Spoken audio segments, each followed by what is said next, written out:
Jack Thunder and the Fragments of Anima. Book 1. Air. Chapter 4. A Lesson About Responsibility. Jack Thunder huffed and puffed, unable to catch his breath.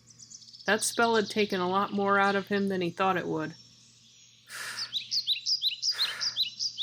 Oh man, I think I'm gonna... He collapsed on the dragon's back. The dragon looked back at him, concerned. As annoyed as she might have been about what this storm gremlin did, she couldn't be mad at him. Not when he had strained himself this much. She knew he was too weak to get back home on his own. She recalled how she had seen Tempest Island pass by the forest a few days back and figured that the island was where the storm gremlin lived. Or at least it was the closest place where he'd be able to heal and replenish his magic. She took off again towards the direction of where she'd last seen the island. Before long, the dragon could see the unmistakable purple floating mountain in the distance. This was Tempest Island, all right. She touched down on the edge of the island, keeping an eye on Jack Thunder to see if he was all right. He slowly stirred and opened his eyes. He thought about the Emerald Woodland. He thought about what could have happened due to his carelessness.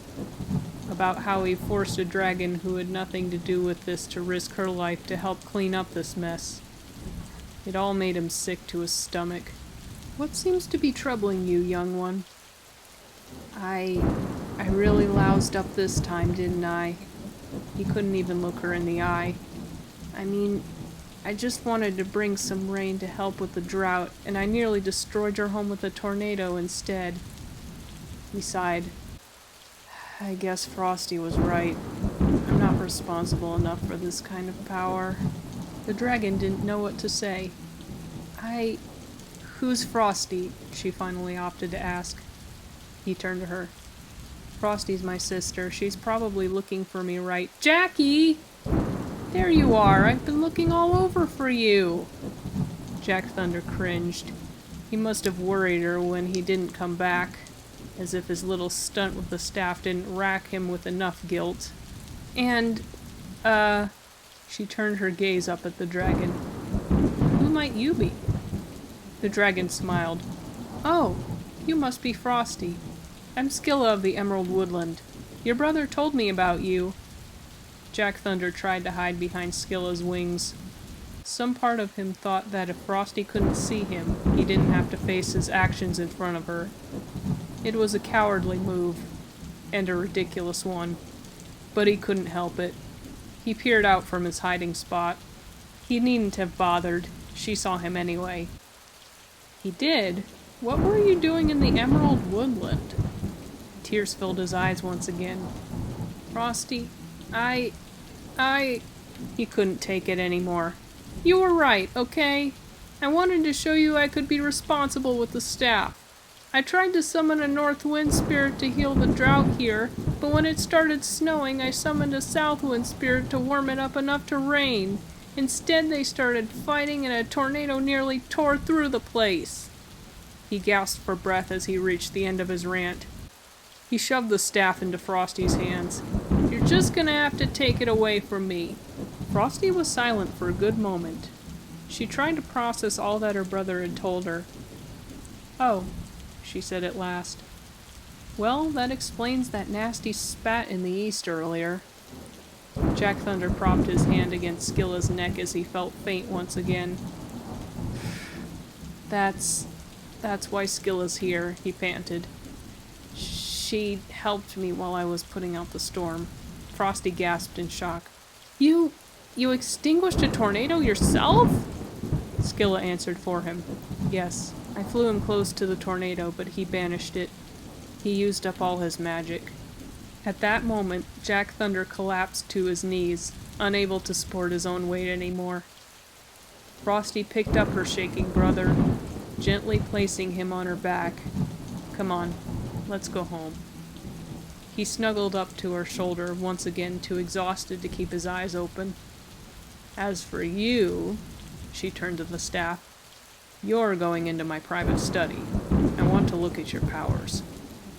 She wasn't intent on letting him have it again. But she got an odd feeling about the staff, and she wanted to figure out if it really was related to Stormbringer as he had suggested that morning.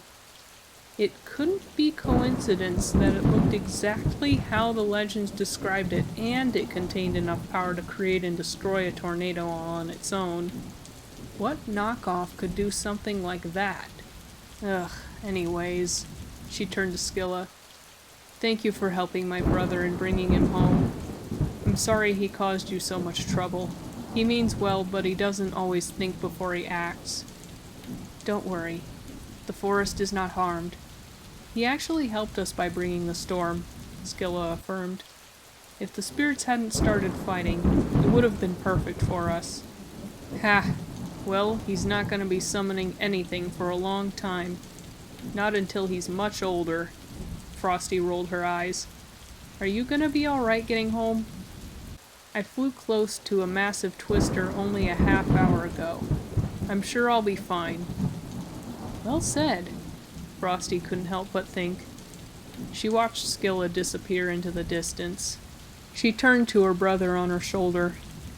Anyways, I think you've learned your lesson. I guess so, he agreed as he came to. I just hope Scylla makes it home safe.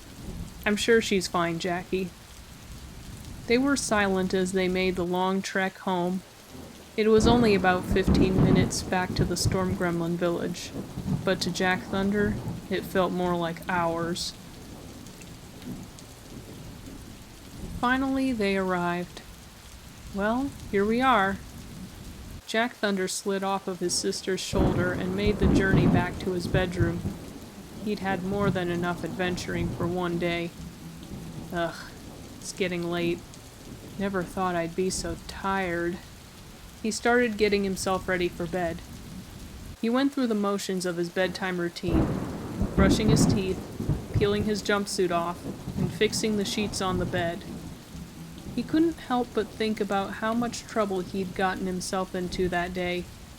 Frosti was sure going to let him hear it in the morning. Ugh. He didn't want to think about that right now. He pulled the covers over his body and lay down. He stared at the ceiling, listening to the soft rain and thunder outside his window. Eventually, his eyelids began to droop, and he smiled to himself.